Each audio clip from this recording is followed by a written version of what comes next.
Welcome back to the Home and Away podcast. This is season 3, episode 2. I'm your host, Jakob, joined by my brother, co-host, Kaleb. Kaleb, how are you doing today? How are you feeling? Whoa, thrown off, man. That's how I'm feeling. I I'm had to hit the good. intro one time for the one time.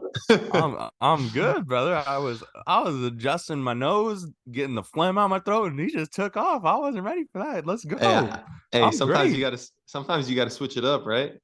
Yes, sir. I'm all Hey, about it. I let love me it. But just start it off with this. If you're listening, wherever you're listening right now, Apple Podcast, Spotify, whatever, go ahead and subscribe to that channel on Spotify, or like that channel on Spotify or on Apple Podcasts. Go ahead, if you're on YouTube, give us a subscribe. Maybe leave a comment. Let us know what you want to see. We're working on getting a couple guests here for the next one, hopefully, and for the next few going forward. Uh, we think that the last episode though had some. We liked how it worked with the segments and everything, so it may even be a situation where we have a guest and we do, maybe we include them in a couple of segments, like the cool not cool things like that, but maybe still have Kicks Korner topics where we come on just us two first, maybe speak about that, and then have the guests on later, or piece it together in that way. May not be the guest going through every single thing with us, but just to get an interview with somebody every once in a while. But now that being said, Kaleb, first thing I want to talk about is how you feel after that W from Notre Dame. How yeah, are I you wanted to talk feeling? about that. How are you We feel feeling? I woke good. up and saw it immediately. I knew Yeah, I had we to feel mention it today. good, bro. After just, what feels like a lifetime of disappointment against USC, a couple disappointments this week. I mean, not this week, this year so far. Um, Boy, it felt good to just go out there and beat the dog water out of USC. I tell you what. Um, the team looked good. Marcus Freeman was hyped. I just, it was a really good feeling to watch Notre Dame beat the crap out of USC at home. Um, the one thing I will say, I don't know that there's many like uni matchups better than like that Notre Dame USC game. It always looks really good on TV, but oh man, felt great. Felt great. I was texting in the group again about how excited I was. I felt like it was going to jinx me because I had a bad feeling. Anytime you get excited about Notre Dame, they Mm-hmm. seem to let you down. But boy, Yeah. what a night! Great game. Loved it. Loved every second. Yeah, I mean, I saw that they had Caleb Williams pretty flustered. He only threw for like 199, one tutty, and 3 picks. So obviously, I saw the highlights today. I wasn't able to watch it yesterday. I was on the bus going through the mountains and stuff, so I didn't really watch any college football. By the time I got home, I just went to bed.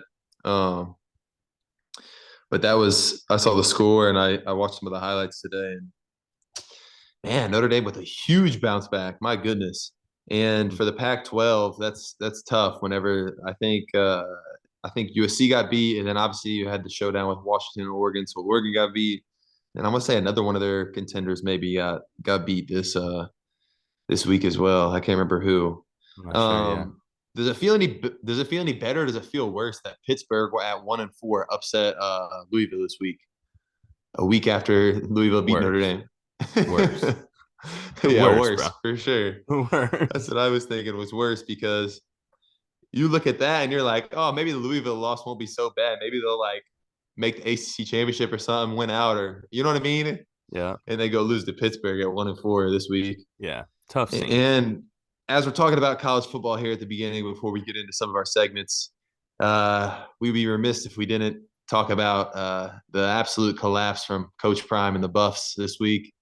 Um, Man, that game was late night, Pac-12. I woke up at 7 a.m. here, 7:30 a.m. here, and it was still going, but they were up at the time when I woke up. I was like, they'll win this one. And then I checked the back the score later, and I saw that they lost in double OT.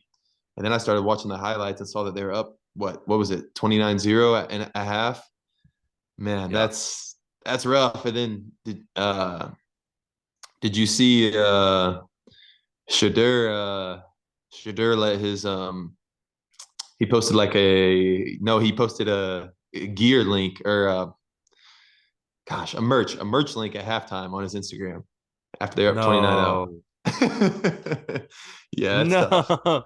That's tough. That's a tough scene. He's It's a gonna get bad that look. bag though. That's hey, one But thing. let's be honest though. Do you think he actually posted, or do you think someone like runs his account and posted that? Because I I can bet see it somebody going both ways, but I feel like yeah, I somebody feel probably like somebody posted it. probably posted that for him. Like I think he probably runs most of his stuff on his account, but like Hmm. I'm guessing somebody posted that for him. Now, do I think he was on his phone at halftime? Absolutely. Like Oh, I but think most I think a lot of people are though yeah, so nowadays. I wasn't saying that in a negative way at all. I think a lot of people are, so I feel like he was probably on his phone, but I doubt he posted the merch link. But he's gonna get to that paper no matter what, that's for sure.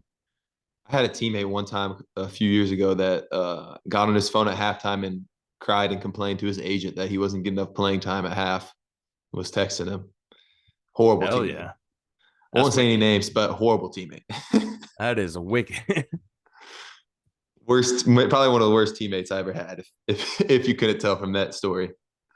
All right. Speaking of overseas halftimes, couple big dubs for the boys this week, huh? Yeah, we had to get it done. I guess this could be part of my weekly roundup here. Wednesday we had Ployesh come into town and we got the job done. We won by 12, I think. Had 25, and it was actually my first time scoring 20 since January of 2022. So it's been almost 2 years since I scored 20 points at a basketball game. So it felt really, really good. And yeah, 25 and 7, 2 for 4 from three. So I mean, it was probably one of my better games. It was my highest scoring game since I've been in Romania. It was probably like my third highest scoring game in the last 5 years of playing. So I mean, it felt really, really good. And then we had to go on Saturday. So yesterday we played over in Fokshan and we got the dub there as well. We won by I want to say 9 or 11, something like that. Had 16, only had 3 boards. I was thinking in the middle of the game, honestly, I thought I only had 1 rebound. And I was thinking in the middle of the game, I'm like, bro, not a single basketball has bounced toward me. And there was a couple that bounced towards me, but like my teammates were jumping for it too. And I was just like, kind of let them get it just so that, like, you've seen that where it's like both dudes try and grab the ball and it like fumbles. Okay, like maybe I could have just ripped it out of their hands. But I was like, you know, just let my guys get the rebound. As long as we win the rebound battle, I'm okay with it. That's the one thing about me is like I'm a box out, and as long as we win the rebound battle, because I get a lot of tip outs too, where I maybe don't secure it. As long as we win it, that's all I care about. So I mean, we won the rebound battle, we won the game, and that's always my biggest goals. I don't really care as much about the personal rebounding stats. Um, I see you had a question on here, but I mean, I'm thinking about what's coming up next week.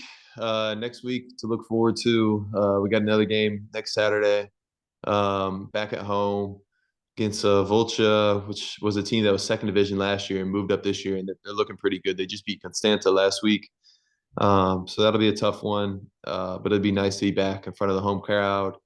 Another thing I'm looking forward to, we got a second division team this year ourselves, so we have some of our young guys are going to play on that. They were supposed to play today, so I was kind of excited to go watch them play, just like see those guys that don't really get to play much, like go out and do their thing. But I'll have to wait now until next Friday to watch that. So I'm excited to see them play. Just some of those young guys that have been, kind of grinding out in practice, not getting any opportunities really in the first league games. Just for them to have an opportunity to like go out and play a lot of minutes and get that game experience, I think is going to be big for them. And so I'm excited for it. And then, in about 8 minutes, Ravens play in London. So another thing I'm hyped for. Hopefully the Ravens can get a dub and start my week off right. That's right. That's right. I guess before we dive into anything else in your week, like you said, I did have a question that I think is really interesting for me. You spent the majority of your career starting on every team that you've played on, basically from high school up through college. You had 1 year in college where you didn't start for the majority of the season, but and then even your first couple years as a pro, you started most of the time. Um, Mm-hmm. Now you're in year 2 here, and you haven't started for 2 years basically. What is the difference in mindset like for you coming off the bench versus starting? Is there a difference in mindset? Is there a difference in how you approach the game? I know, especially now, like getting deeper into your career, you just have more body aches and pains and stuff in general, like how do you stay ready to go on the sidelines for when you do get into the game, when it could be between warm-ups and then your first time into the game, like in real time could be somewhere in like the 20-minute range, really. I think for me, starting was always good because, like, if you remember in college and even in high school, like my biggest quarters or biggest halves were always the first quarter or the first half. Like I always was a good starter, like a great starter. And I always came out like feeling good. And like in college, I think the coaches knew that. So it seemed like almost every time we started a game, like it was a play drawn up for me or something. And, I was used to it and I got used to it over the last, 9, 10 years or whatever, from high school and college and then first couple years in the pros. So then 2 years ago, whenever I started to come off the bench a couple games towards the end of the season, I was struggling. And then last year, like as almost like a complete bench guy, I just I struggled at the beginning of the year and I couldn't really figure it out. It was just tough for me to come in and like not feel like warmed up, feel like you hadn't shot the ball in that long or whatever. It's like coming straight off warm-ups where you're shooting and you come straight in the game. But this year it's like I already knew kind of what my role was going to be. So like it was already like in my head, like, you just come in, you do your job and come in and be confident, like which is tough to say because you don't have like that rhythm to like get used to the game. But for me, it's like I'm gonna come in, even if it's first possession and like I get the ball in an open three, like even if I haven't been in the game for 8 minutes, the first 8 minutes, like I'm letting it fly, like just because I think as a bench player, and I think if you look at some of those great bench guys, even in like the NBA, like the Lou Williams, Jamal Crawford, Manu Ginobili's, guys like that, when they came in, it was like they came in already hot, already prepared, like already confident. They didn't need like a couple easy ones or something to get them going. Really, like they came in and no matter whether they were you know, sitting out for 10 minutes straight before that or whatever, like they came in and they took their shots because they believed in the work. So I think for me as a bench guy, just to, believe in the work that you put in and believe in your skills and come in and have that confidence has been, the biggest mental shift more than anything. I don't think it's really been much of a physical shift or anything with the way I prepare or the way I get ready, like pregame, but more of a mental shift, just like going in, thinking to yourself, like, oh, don't be thinking, oh, I've been sitting on the bench for this long. Just come in thinking, hey, I'm going to play my game. If the shot's open, I'm taking it, even if I haven't been in for however long. I think that's the biggest difference. Do you feel like it takes like a couple trips up and down to like get your body moving and everything, or do I you think feel I pretty loose once you get in there? think it's kind of a little bit of both because like whenever you first go in, you kind of have this like adrenaline, like your adrenaline starts pumping because you're like in the game for the first time and whatever. So your body just kind of goes, even if you are a little bit like tight because you've been sitting down for however long. But yeah, usually it's like 2 trips.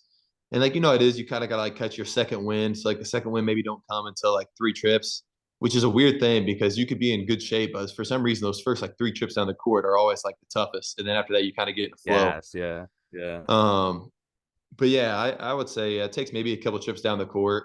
I do love whenever I can get an easy one to start, but like if it's a three is gonna be my first shot, three is gonna be my first shot. Like that's just how it's gonna be. If I'm open, I'm taking it. I know the game that I had 25 though. Actually, I think a big component of that might have been though I set a screen and rolled and got a wide open layup first possession I was in. Yep. So I think that Yep. was like huge for me just to get a wide open lay. And it's like, oh, I'm on the board now. Like I saw the ball go through the basket. Let's get it. So I think I that also was huge. saw it feels like especially it's probably a big part of being there for a second year now. I was going back because obviously I was at work when you guys played on Wednesday, so I was going back yesterday and watching the game. When you let that first three fly, even like the whole crowd is excited, the bench is all on their feet already. It's like you're kind of now known as like the big guy shooter on the squad. I feel like people are excited when you let one fly and feel like it's going in more times than not.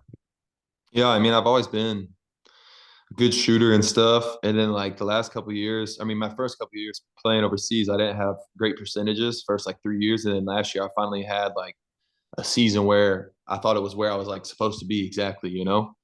And I think a lot of that can be attributed to just like the confidence the coaches had in me.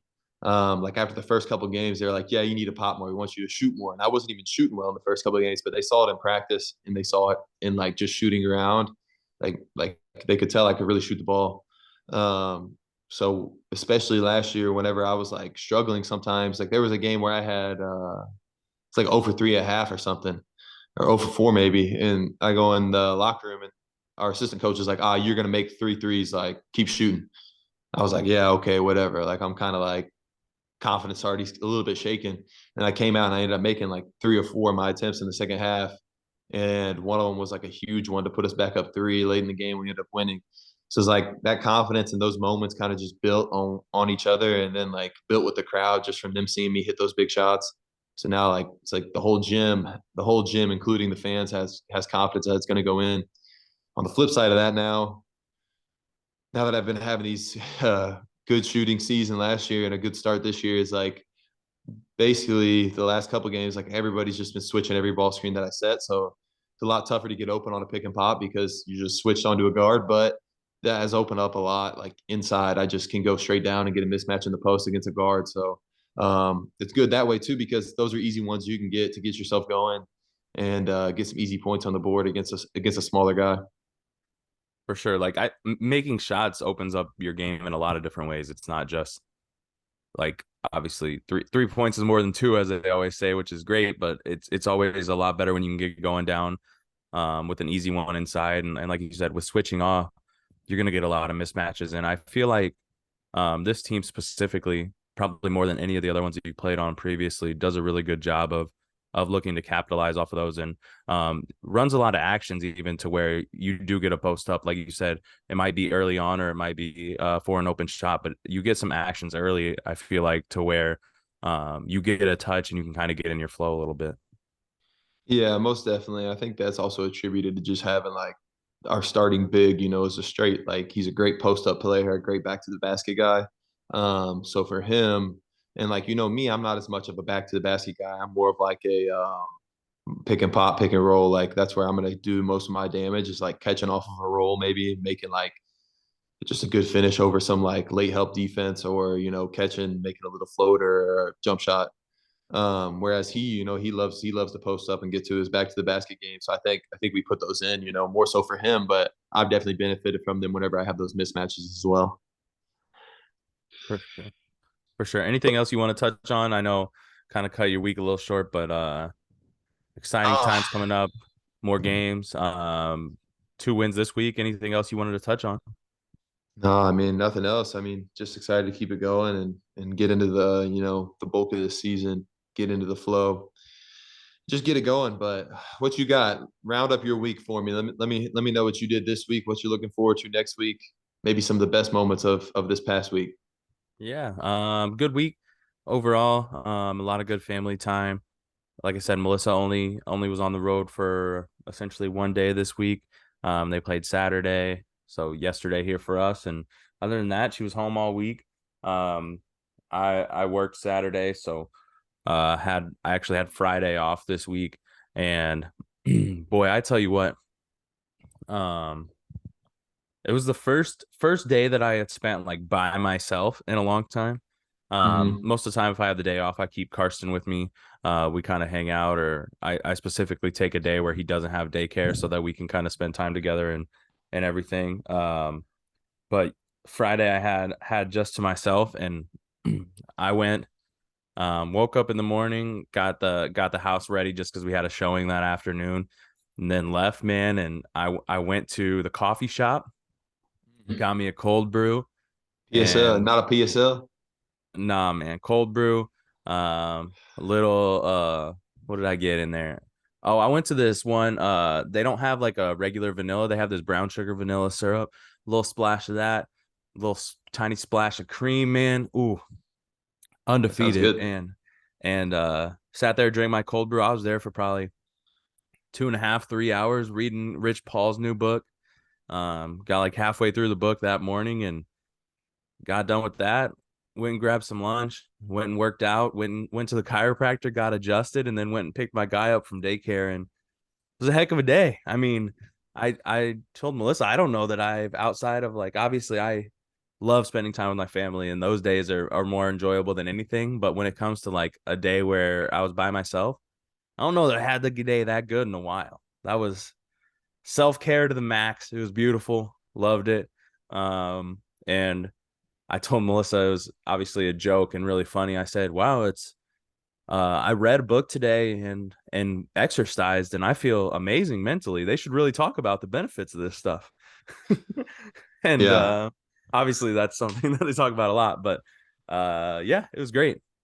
Good week. Great weekend. We're gonna do some grocery shopping today. I like nobody, literally nobody cares, but we got started around like 8 a.m. our time here, so that we pretty much got the whole day in front of us, and you got the evening in front of you there. So good day. Upcoming week. Going to Minneapolis on Wednesday and Thursday for work.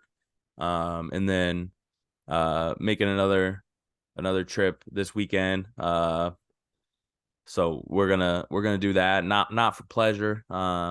Unfortunately, death in the family, for Melissa's family. So making a trip for that, and then yeah, other than that, just another week in paradise, being a parent, working. Not quite as exciting, like I always say, as yours, but we're doing it. Too bad the Twins didn't make the CS or something. That place would be buzzing. Place would be buzzing, would be indeed. But interesting playoffs. A lot of weird results, I feel like. Bro, the Dodgers have lost 5 straight playoff games. I think I saw, or something like Maybe that. Bob Costas wasn't wrong. You know what I'm saying? All I know is Freddie Freeman and Mookie Betts with all that money tied up and it went 1 for 21. I think I saw in this series. That's tough. I don't know. They gotta figure it out. They gotta figure it out because they're everybody's favorites the last 3 years or whatever. Right, right. Um, I mean, they got all the pieces. They can't say they don't got the pieces. Definitely can't say that shit. They got all Definitely the can't say pieces. that. And then All the would pieces. you or you know what? I'll add this in. I'll add this in cool not cool segment. I've All got right. one though. Remind me of it if I forget to say something. Okay.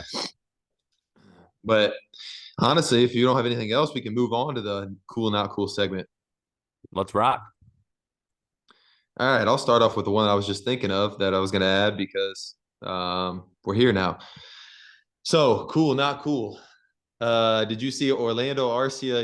He had that quote where he was heard saying "Attaboy Harper" whenever Harper took off on that long fly ball and Michael Harris made that jumping catch up against the wall and doubled him off at first in the game.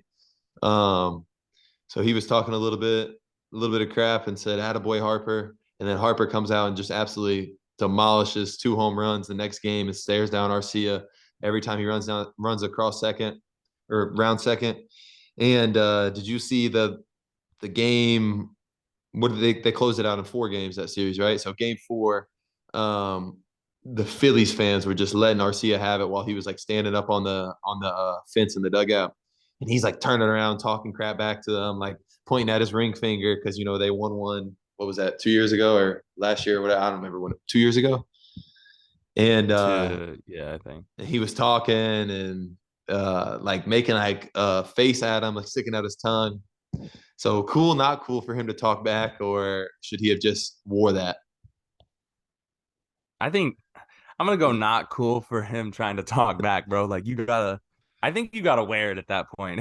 Clearly you lost. Like Yeah. you gotta kind of just wear it at that point. You lost, and then I don't like him trying to walk back. Like, oh, he wasn't supposed to hear that when he said it during like a media session, bro. Come on, like you said something, it backfired to the extreme, Yeah, to and the then max. now you don't want to own up to it. So not cool. The way he handled the entire situation, not cool, honestly, but specifically talking back to the fans and stuff. Um, like if he was just talking back to him and like joking and shit and like just talking shit, that's fine. But I don't know. He's kind of being a baby about it. So I'm saying not cool. Yeah, I think not cool, but more so like if you talk back to the fans and you're talking back, but it's like actually like good baby, like good banter, I might give him a cool Right. because like he might have Right. destroyed it, but he was like sticking his tongue out at him and stuff. Like Ronald Acuna Jr. had to like Corny. tell him to calm down. Like the stuff he was doing is corny. Corny. And it's just as corny whenever he's pointing at his ring finger as it is whenever Clay starts pointing at his 4 ring fingers on the bench for a Warriors game. Just as corny. Buddy has no other comeback. I think he Why might be did the worst trash talker in the league. bro? Why did Klay Thompson just take a stray from He you? just caught a crazy stray. Why did he just catch a stray for no reason? Because that stuff's corny, bro. I'm tired of the Warriors players just pointing at their ring fingers, bro. Get some material, bro. Get some material, This boy please. just caught a stray. All right, well, both not cool.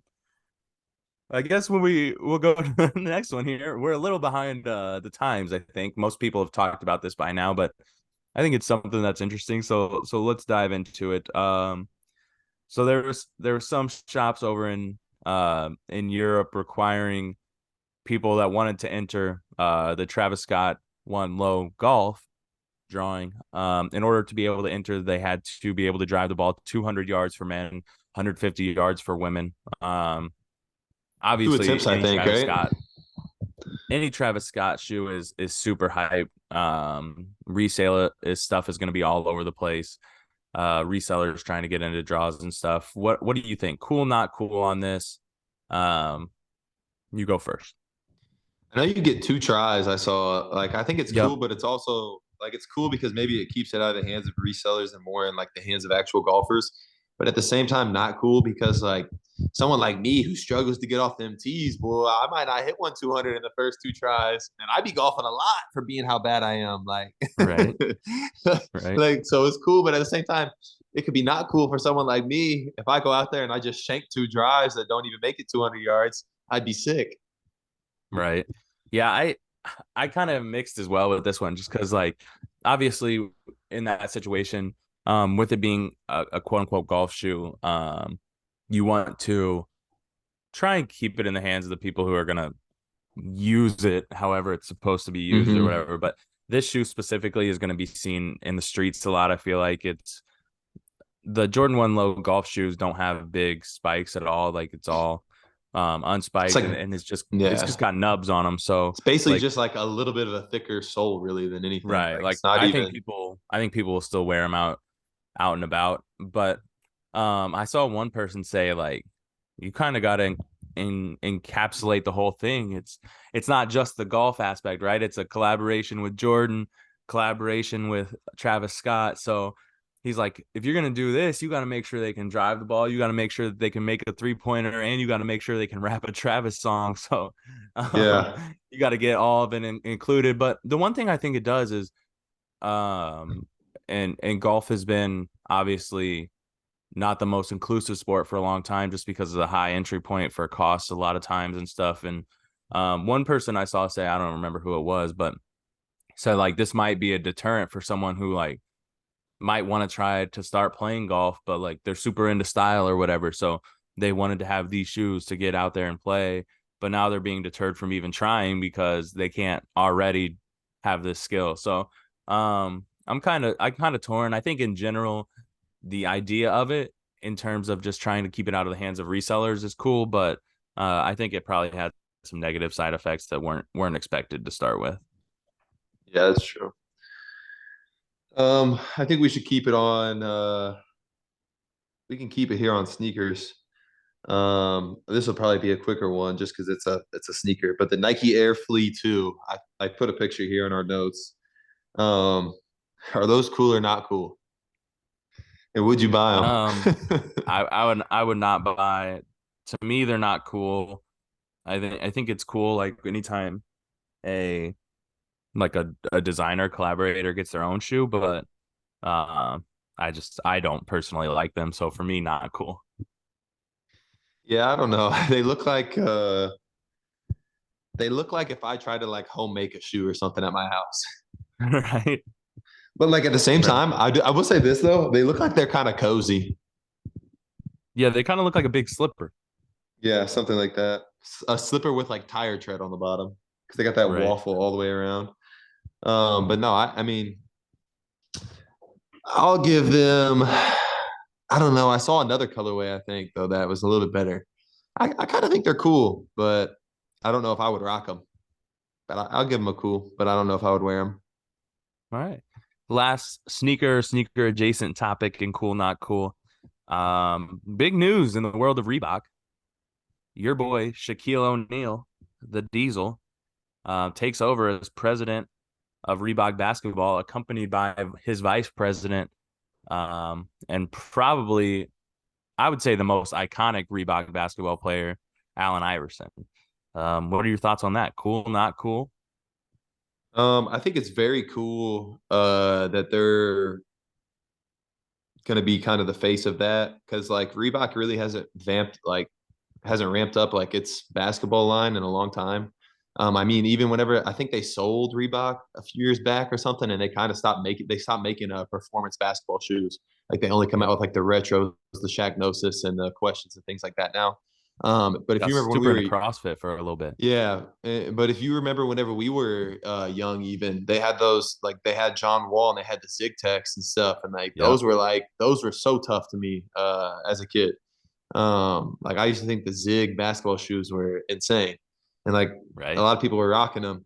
So I think it's cool that they're gonna kind of it seems like come back into that space and get back into this basketball space because I mean, Reebok's always been a part of basketball back in the day. Like they had the Reebok, what was it, the 5-star basketball camps back in the day. Like that was like the place to be and things like that. So like just for the history of it, I think it's very cool that they're trying to bring in two absolute cultural icons to kind of get the ball rolling there. And probably their two biggest signature athletes they've ever had, I would say, as well. Yeah. And I know that those two are probably going to be more on like the conceptual side of things and just kind of being the face of the program or like the face of this Reebok basketball. But I hope that they have the right people also in place, like to make like the actual decision makers and stuff. They're going to make it the best as possible because I'm sure Shaq and AI can only give so much input. But very cool that they're trying to bring them in and trying to do something dope over there at Reebok, and I hope they do. I agree. I think it's very, very cool. Um, yeah, I think like you said, it's the two most iconic Reebok athletes probably as far as basketball are concerned for sure. You can throw Sean Kemp in there, but I just don't think he's at the same quite the same He had the level pumps. as He wore like the pumps, yeah, right? yeah. He never had like a signature like those two I, did, I did don't he? think so. No, yeah, I don't think so. But like when you go to Allen Iverson, like every time I see the questions, I still kind of want a pair. I can Yeah. see myself buying a pair of questions at some point, and then um I mean all the Shaq stuff's just iconic. The Shaqnosis, like it's a beautiful shoe. I want to buy I went back and actually looked to see if they had any pairs for sale of the The Dame Dame Shaq Gnosis Nokus. Yeah. collaboration that they did a couple of years ago because Dame's for some reason Dame shoes are always like my favorite as far as on my feet, and the colorway and combining the Adidas with the Reebok was super fire. But I think this is great, and at the same time, like obviously probably more conceptual for those two and to make sure they have good faces of the brand. But Shaq's been extremely successful business wise. So I think that's a person in there who probably has some good business acumen as well. Maybe not at the level of what you would usually have as a president of basketball or whatever, but I think he's somebody who's going to take it very seriously. Like he has multiple degrees. He really cares about anything that he puts his time and his effort into. So I think it's going to be great. And I'm really excited. I think a Reebok reboot is going to be really awesome. And they've gone back to the old logo, instead of trying to make it really new. And I think in today's time of style, where it's a lot more vintage inspired, and people are really looking for those older style things, I think Reebok coming back is going to be a potential for a huge takeoff I mean, it's kind of like how Puma came back a few years ago, and they for started sure. making basketball kicks again. And like now look at them today. Like they Yep. have a ton of success and they have like some really hot athletes like LaMelo Ball and Scoot Henderson now and Breonna Stewart, the WNBA MVP. So like I think it's just like a matter now of kind of getting some of those younger superstars, maybe even to kind of push the brand forward. Right. You get a couple young ones in there and it's the right ones that take off. Like every young kid. I mean, it could be the right one. Obviously, Steph Curry's a completely different person, and on a completely different level as anyone else. But like you look, once Steph got his signature shoe, man, like the only basketball shoe you saw young kids wearing was Curry's. It was crazy. Yeah, those those Chef Curry too low, I think, the all white. That was Yeah, iconic. That was so iconic. iconic. Ahead of their time, man. Need a Flocho of those. Maybe they already came out Sure. with them, but a Flocho of those all whites would be sick. That would be OD for sure. Um, all right, last thing off the sneaker topic. But something I think they may talk about. I saw a clip maybe on from New Heights, I think maybe the Kelsey's podcast. It made me think about it. And is it cool or not cool that baseball managers wear full uniforms during the games? Because I've thought about this before too. It is not cool. First of all, it's not cool. And I I think so. What you see a lot of them doing now, I think, is fine. I'm cool with the pants because like what else would they really wear? You know what I'm saying? It just kind of makes Yeah, sense to have the baseball pants. Maybe you could have like a golf pant type thing or something like that. yeah, But the pants are cool. And now a lot of them have gone to maybe they're wearing the jersey underneath it, but a lot of them just wear like a pullover up top. uh-huh. And I think that's like a good look. I think it's really clean. I think it keeps everything pretty uniform in the dugout. Um, so you get like the pants with the turfs or sneakers or whatever, and then you throw the pullover on top with the hat. I think that looks good. I think baseball is realistically the only sport where it remotely works at all. Like you're not gonna have freaking I don't know, like any basketball. Why would a basketball coach be wearing shorts and a tank over there on the sidelines? Like that doesn't work. Think of Yeah. like some of the football coaches wearing them tight ass jerseys. Like it just makes no sense. Basically wearing compression shorts on the bottom. Like um, it's really the only sport where it makes sense and works. I guess if you want to get super technical, I guess college golf coaches wear the uniform as well. But that's significantly more normal street attire that they probably wear every day also. So it's cool for baseball, would not be cool for anything else. But I think it's more cool how they've gotten a little bit away from the actual jersey and are wearing like pullovers and stuff. Yeah, I don't know. I kind of like how they wear the jerseys, but I kind of don't at the same time. Like I think that like the manager wearing the jersey is kind of cool because like I'm just used to it. But then I sit here and think about what if other managers in other sports wore the full uni and how hilarious it would be for a football coach to be shoulder padded and helmeted up, just and rocking like, and they have their own number, which cracks me up too. I don't know why. Like, Right. have any managers ever had their numbers retired? That would be hilarious if they have. Like the I don't jersey number know. they be rocking in I the think. dugout. I would guess so. There has to have been. I don't know There though. has to be at least one manager I feel like that has his number retired, which is kind of hilarious when you think about it. Like you want that number, you come in like, nah, you can't wear that number. Tony La Russa used to rock that back in the day. Yeah, that ain't for you, son.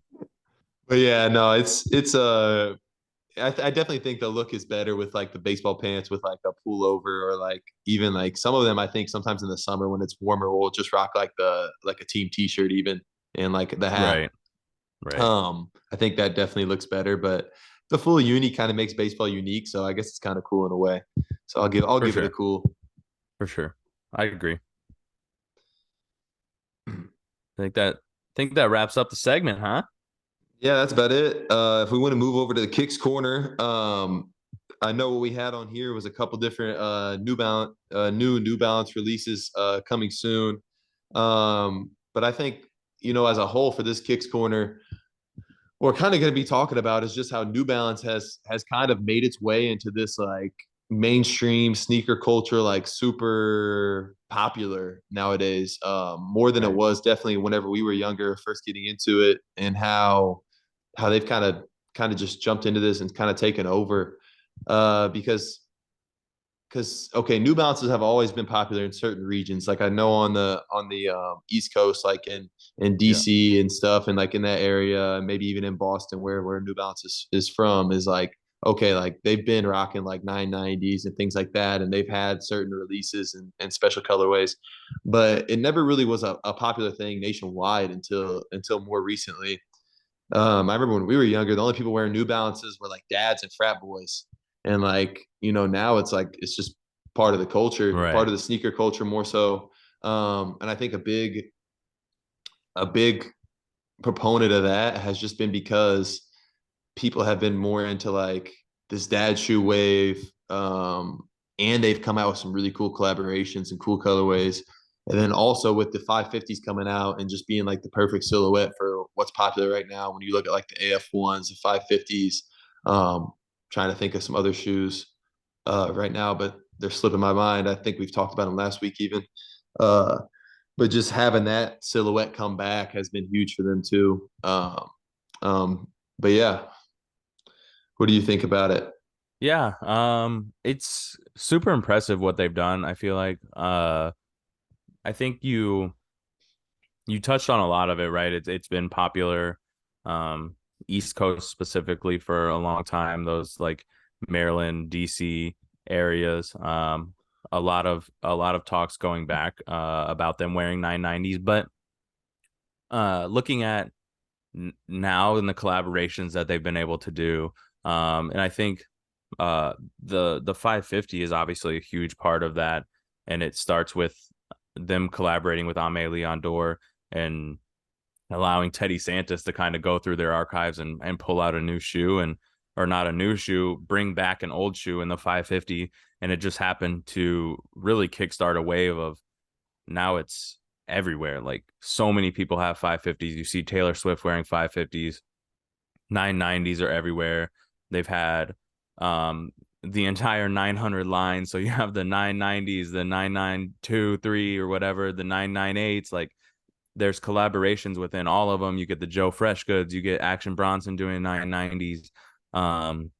Joe Freshgoods recently came out with like the 500 exclusive pairs of the 650s, which isn't even a popular sneaker, but you limit it to 500 pairs. And Joe Freshgoods did it, and he created the storyline about how Jordan enjoyed wearing New Balances before he signed with Nike, and the original like Jordan logo photo is actually he's wearing New Balances in it and that Team USA gear. So they've taken off to a point where they found their lane, like they found the right original signature basketball athlete. I feel like with Kawhi, like New Balance was an understated brand at the time, and Kawhi was the understated superstar of the NBA. And they've continued to grow and get better athletes. You get really lucky by all terms by having Jamal Murray win a championship last year. They've got a tennis signature athlete that wins the U.S. Open in Coco Gauff, and she has her own signature sneaker, which isn't typical at all in the tennis space.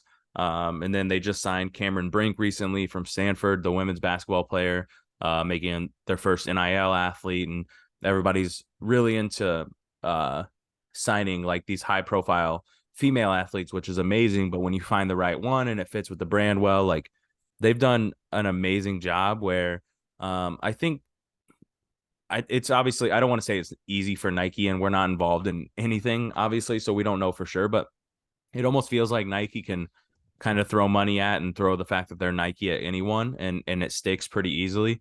But New Balance has been super, super creative with how they roll stuff out, and how they've collaborated with certain people who seem to truly believe in the brand. And I talked a little bit about Teddy Santis, the creator and head person at Ame Leon Dor, bringing back the 550s. He just brought back in their fall winter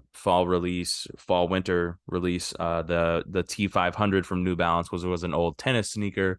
I got a pair of those, and they're really well done. And on top of that, he's now the creative director of their Made in USA line of footwear, which is obviously that has like 70% or more of things made here in the United States in their sneakers. So people love that as well. And Teddy Santis is an amazing designer, amazing creative person. So they're putting the right people in the right spots, it feels like. And even with something, I know we're going to get into it, but the Hezi lows that they just came out with, the original colorway that they shown might not be the best colorway for what they did, but the creative aspect of it I still love. So I know we're going to talk about that a little bit, but that's kind of my thoughts on New Balance. And I'm definitely trying to get on the wave a little bit. I got 2 pairs of New Balances now, and I see myself getting more for sure. I'm trying to expand, like I said, out of the Nike Jordan realm a little bit, and it always kind of pulls me back. But New Balance is doing some really cool stuff, and I love it. And they're just comfortable for the most part as well. Yeah, and how often in like sneaker culture have we seen, like, if you think about it, like basketball has kind of like shaped brands over the years. Like Jordan obviously like blew Nike up and like made Nike what it is today, just like having that and having his signature sneakers. And then like you even go back to Converse, like their most popular sneaker is a basketball shoe ever, like the Chuck For sure. Taylors. And then you had in the 80s, whenever they came out with the weapons, everybody wanted the weapons because of Magic and Larry. Like, and so now it kind of almost is only right that as New Balance decided to get back into this performance basketball era and sign athletes like Kawhi and Jamal Murray and Zach LaVine and come out with these new, Kawhis and these two ways and the Hezi now, that, also their brand has been growing off the court, and with these collaborations and with bringing back old basketball sneakers, Right. which is it's just crazy kind of how basketball really does like change the aspect of sneaker culture altogether. And it always For has. sure. The Air Force One was a basketball sneaker. Like, Right.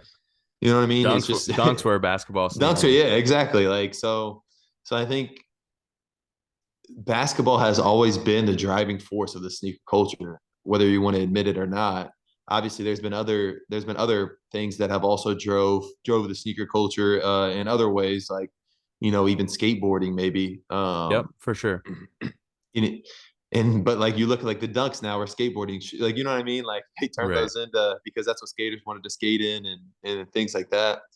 Um, but no, it's really been like, I mean, New Balance has always been here, right? But like it seems like these last, let's say, 4 or 5 years has been kind of like a huge rise for them Right. in the sneaker space. And I think honestly for them, the sky's the limit, what are some of your favorite? I was thinking now, what are your favorite releases that they've had, maybe collaborations, etc. I can start you off with my favorite New Balance sneaker, and one of the ones that I would love to have, and that's the Joe Fresh Goods Conversations Amongst Us 550. I think that might be the best looking sneaker that they've come out with. Um, Yeah.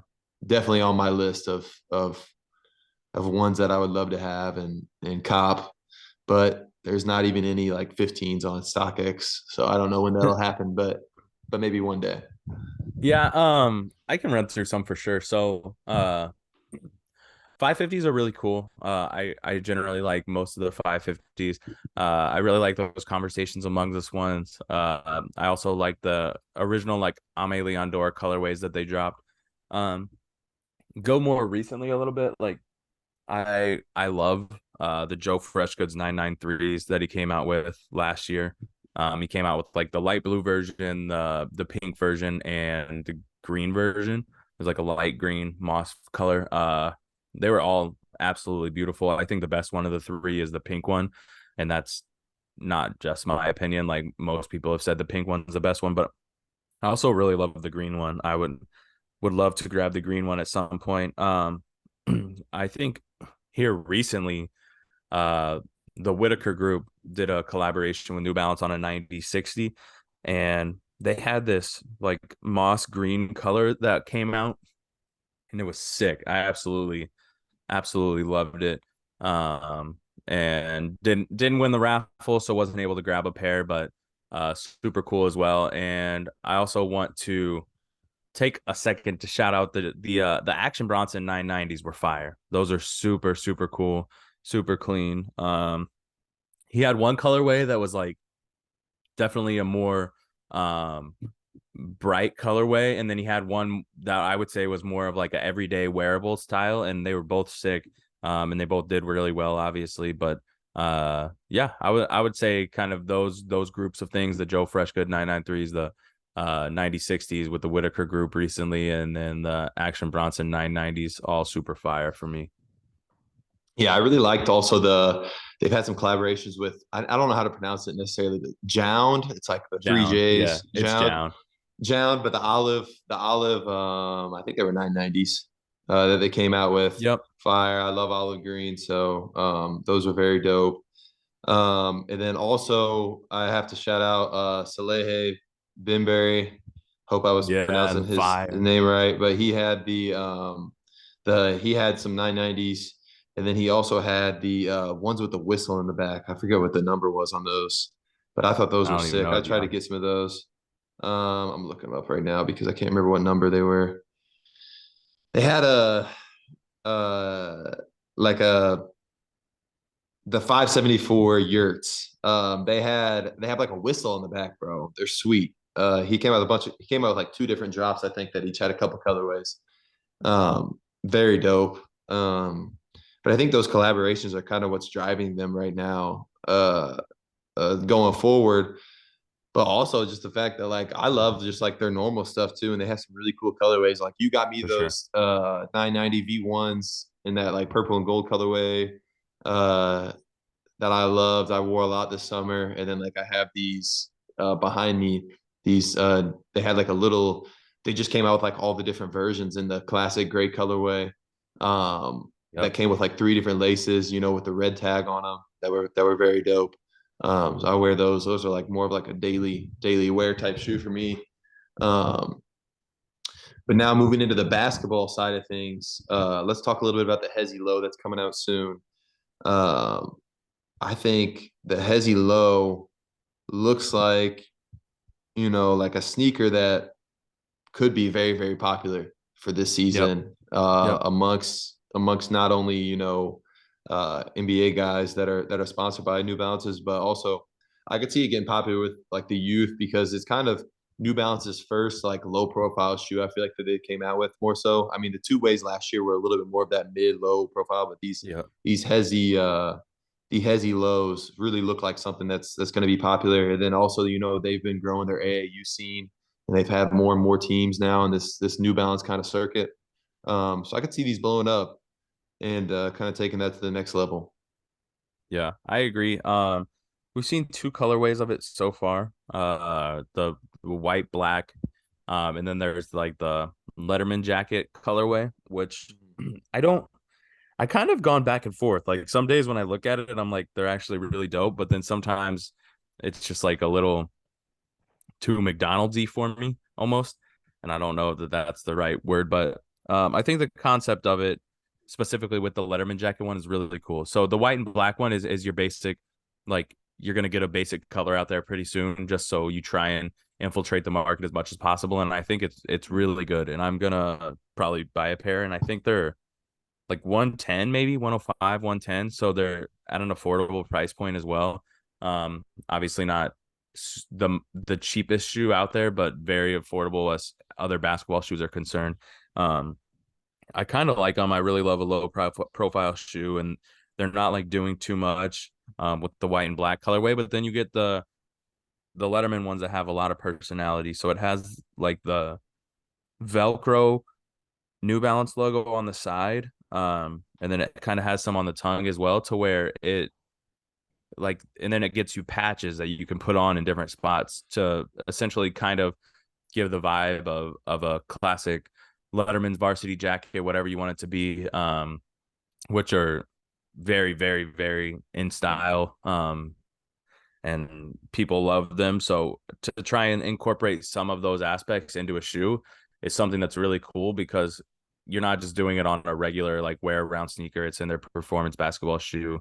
And I think that's a differentiator that you don't see a lot. So I love kind of the risk with it. The colorway is not my favorite, but I also don't dislike it. So I'm kind of confused on it, but kind of want to see what your thoughts are there.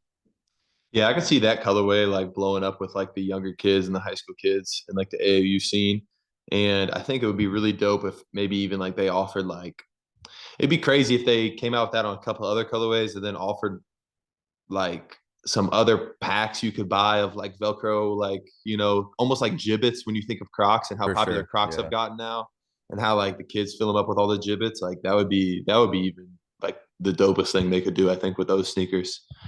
But these aren't even my favorite sneakers that they have out right now. My favorites are those fresh foam BBs and the dad You know, shoe basketball sneaker, bro. I saw when you first sent them to me, I was like, no, bro, like I know what they're trying to do and they look super comfy, but And then I saw a video of somebody like had the whole shoe, and I was like, okay, those are kind of fire. Like I kind of rock Tough. with them, and they look so comfy, bro. I can't lie to you. Those look like you're gonna put them on, and it's a pillow on your foot.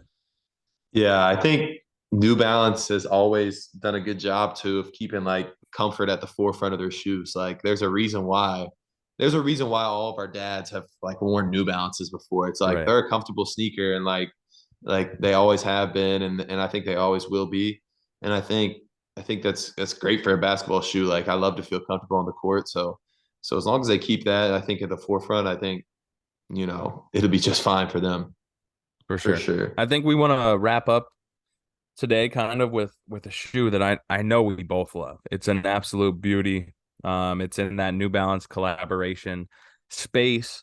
Uh, Neither of us purposely did not mention it when we were talking about collaborations earlier. Um, so for those of you who might not know, Carhartt has a separate, essentially streetwear brand called Carhartt Work in Progress. So this is technically a New Balance collaboration with Carhartt Work in Progress on a 990 V6, and it is, I tell you what, brother, it is absolutely gorgeous. Why don't you tell us a little bit about the shoe, what you love about it, and let's chat about this one because it's a beauty. It's one that we both love, and I think they did an amazing job with the design here. I mean, first of all, the V6 of this 990, I think, is a really good silhouette. This is the most recent one, right? The Yep. V6. Yep. Yeah, so I think they did a really good job just kind of with like the reimagination of the 990 throughout the years, and this silhouette specifically is looking really, really nice. And with the tones on this Carhartt collaboration, it's just like it screams fall. So I think these are going to be some bangers. I don't know when they come out, but hopefully soon because I think these could be like one of the best shoes of the fall when they do come out with all the browns and greens and tans that they have on here. Um, I will say this though, this isn't my favorite Carhartt collaboration with a Carhartt whip collaboration with a sneaker company ever though. I will give you that one. And that has to go to probably the Air Max 95. I don't know why. I've loved those for a long time. The Carhartt Whip collab that they have there. These are a lot more. I think these are a lot more chill though. They don't have that bright like hunter's orange like the Nikes do. But I think these could literally be the sneaker of the fall. Yeah. What do you think about them? Yeah, they're beautiful. You get like the brown tones. I love that they kept like the white midsole because I think a white midsole is really clean. I think when you go too much color on the midsole, sometimes it like takes away from the shoe a little bit. But then they have like the tealish New Balance logo and the pop of color on the heel. The Carhartt Work in Progress logo on the tongue. It's beautiful. They come out on the 20th of October. So they come out here pretty soon. But yeah, absolutely beautiful shoe. Um, I mean, if you want to get real specific about Carhartt and collaborations, I guess it wasn't technically a whip collaboration, but the Carhartt Eminem Jordan 4 is probably the actually best one. But For those are sure. on a different level. So yeah, these are absolute beauties. I would love to pick up a pair. It's probably unlikely, but I agree with you very much that when it comes to fall, I don't know that there's a better colorway than these right here. Yeah, most definitely. I think All that right, kind of brother. rounds out the kicks corner though. Got Yes, anything sir. else you want to add on at the end of this No, before we sign off here? that's all I got for you. Got anything else? I forgot to ask you any new NFL revelations, or are you still just kind of playing it by ear and just sticking with your Irish for now? I think we're just sticking with the Irish for now. Maybe reassess at the end of the year. I don't know, but uh, NFL just doesn't do much for me the way college football I've been able to get back into pretty easily. I watched the majority of that Washington Oregon game yesterday. I watched the Notre Dame game. Um, it's a lot easier to turn on a college game for me for some reason and watch that than it is the NFL. So we're rocking with college football, and the NFL might just be keep on in the background type thing. Yeah, I think college football has been interesting this year. I saw I saw Mizzou got a ranked dub last week. If they wouldn't have choked against LSU, they could have, I think, three ranked wins on the season and could be 7-0 right now. But 6-1 with two ranked W's for Mizzou this year. Got to shout them out. My Gators actually got a W last night, I think, coming down to the wire against South Carolina. And college football season's been pretty decent so far. I think a couple of surprises. Georgia's still kind of reigning supreme until somebody knocks them off the top. But Ravens about to start the second quarter with the Titans now over in London. 6-3 Ravens right now. I gotta turn that on. I gotta root on my boy Lamar. He absolutely blew the game, I think, last week. But let's see this week how he can fare over here across the water. I have always thought that how sick it would be to like play in a team in the UK or something, or maybe even like in London. If like you Yeah, played on that team, and then whenever they have these London games, if you were able to just catch one, that would be so awesome. And maybe that'd be one day, sick. maybe one Maybe day. one day, brother. Maybe one day. But yeah, I don't got anything else. Just hope everybody has a great week. This will hopefully be coming out Monday on the 16th of October.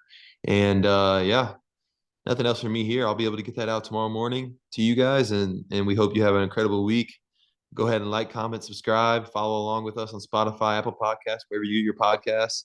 And if you guys have any suggestions, or if anybody wants to hop on the pod, just let us know. We're open. Let We're us open to know. suggestions. We're open to people coming on. So yeah, that's about it. See you guys later.